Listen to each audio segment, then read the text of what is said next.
In this lesson, we'll be discussing melodic scale patterns. These come in really handy when you're playing fiddle tunes and will help you to improvise melodically, and it just has a whole lot of benefits, both right hand and left hand.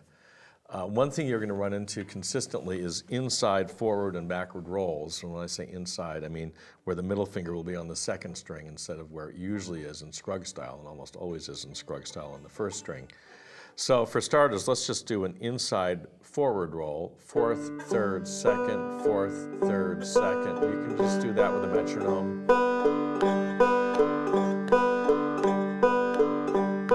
And get used to that middle finger being on the second string if you're not already used to it. And then try some backward rolls. Second, third, fourth, second, third, fourth, middle index thumb, middle index thumb. Like that. Okay?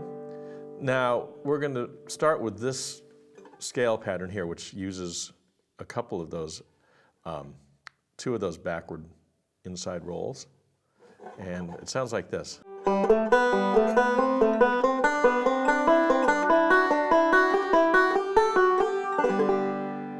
Now, in this scale pattern, and when I say scale pattern, I just mean instead of going up and down the scale, rather than just taking those simple diatonic notes going up and down, you're going to turn it into a pattern, as the title suggests. So you're going to go from the first note to the second note of the scale, to the third note of the scale, and then back to the first note. So you're going 1, 2, 3, 1. Then you're going to go kind of follow the same pattern, except you're going to start on the second note of the scale, which is A, which is the 7th fret of the 4th string. And you're going to go, as you went 1, 2, 3, 1, 1, 2, 3, 1. Now you're going to go 2, 3, 4, 2, then 3, 4, 5, 3, 4, 5, 6, 4, and so on and so forth. And if you follow it all the way up, that's what it sounds like. So start on the open third string with the index, then I add the 7th fret of the 4th, backward roll. And I let go each time to get that separation of notes, unless you're playing really fast and don't have enough time to jump up and down.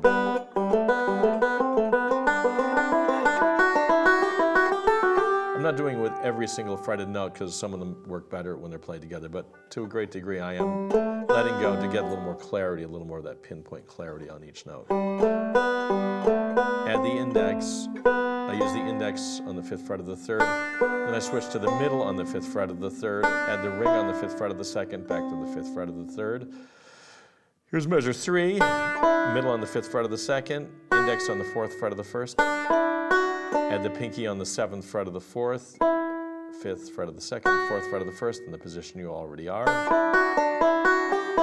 And then I add the pinky on the 7th fret of the 1st, ring on the 7th fret of the 4th, 7th fret of the 2nd, and open 5th. So the whole thing is.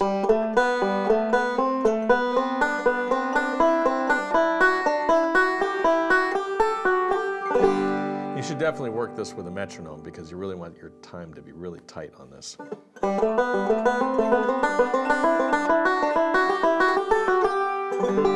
Now you can use this 4-measure sequence as an introduction to Shuckin' the Corn or Lonesome Rail Blues, something like that. So instead of going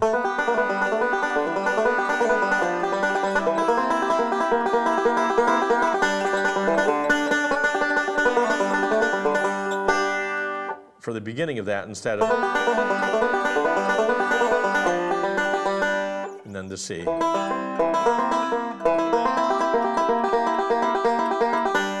You're going to go.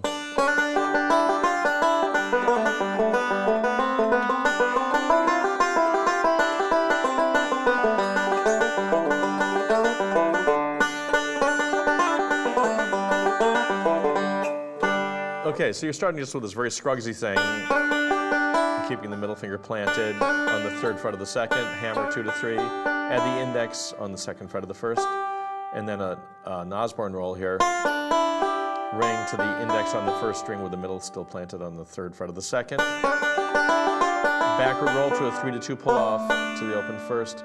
Now, rather than using the entire scale pattern, I'm just going to use a part of it.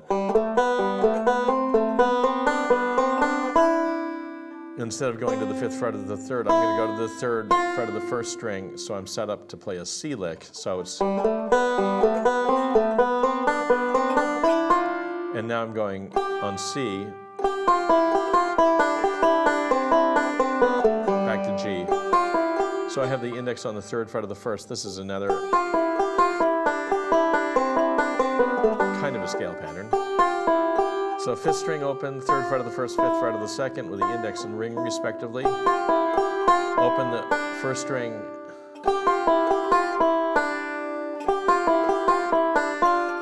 Sorry, once again. And now I have the index on the 6th fret of the 2nd, pinky on the 9th fret of the 3rd. Jump back down to the 5th fret of the 3rd and the 5th fret of the 2nd. Open 2nd, 7th fret of the 4th, open 3rd. Or you could pinch the 1st and the 3rd as you get to that point. So you've got, the whole thing put together would be. So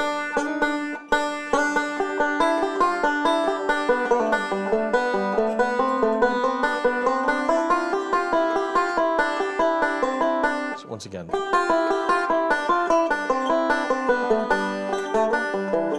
And then,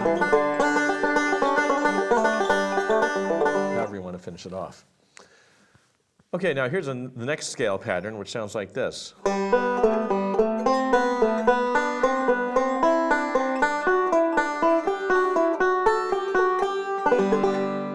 So when you want to go either up or down, instead of having the position where you're at the 4th fret of the 1st and 5th fret of the 2nd like that, you can be at the 7th fret of the 2nd and the 9th fret of the 3rd. And it's the same notes, just in different spots on the neck. So I'm going to be up here for this exercise.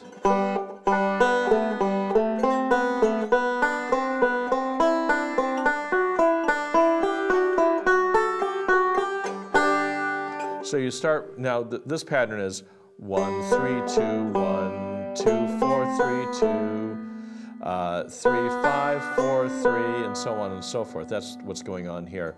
And if you did it on one string, it goes 0 on the 3rd string, for instance. It would be 0, 4, 2, 0, 2, 5, 4, 2, 4, 7, 5, 4, 5, 9, 7, 5, and so on and so forth. It's maybe a little more graphic to see it laid out on one string.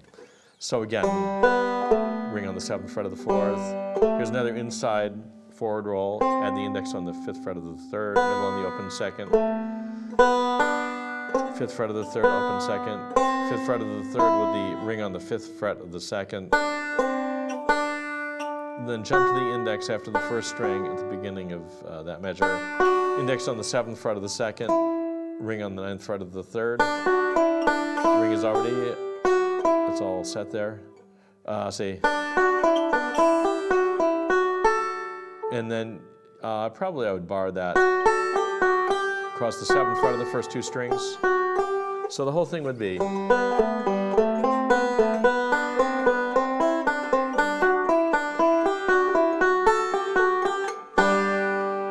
Then another variation, or another kind of a roll, would be.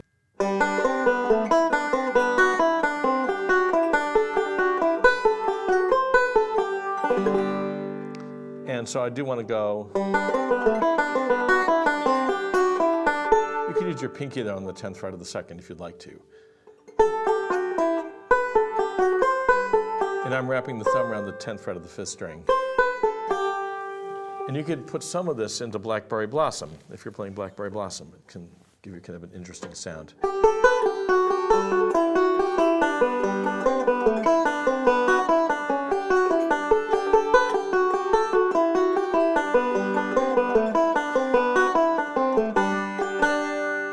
Okay, so that's just another way to play Blackberry Blossom. I'll slow that down just a little bit. 2, 3, and. Here it comes.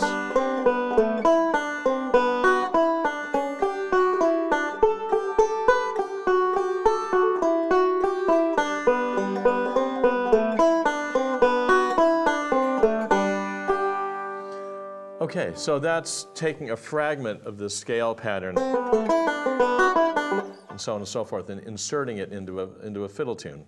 So again, you don't have to play the entire 4 measures or however many measures it is of the scale pattern. You can just take a segment of it, the last 2 measures, the first 2 measures, just somewhere in the middle, and just kind of experiment with it.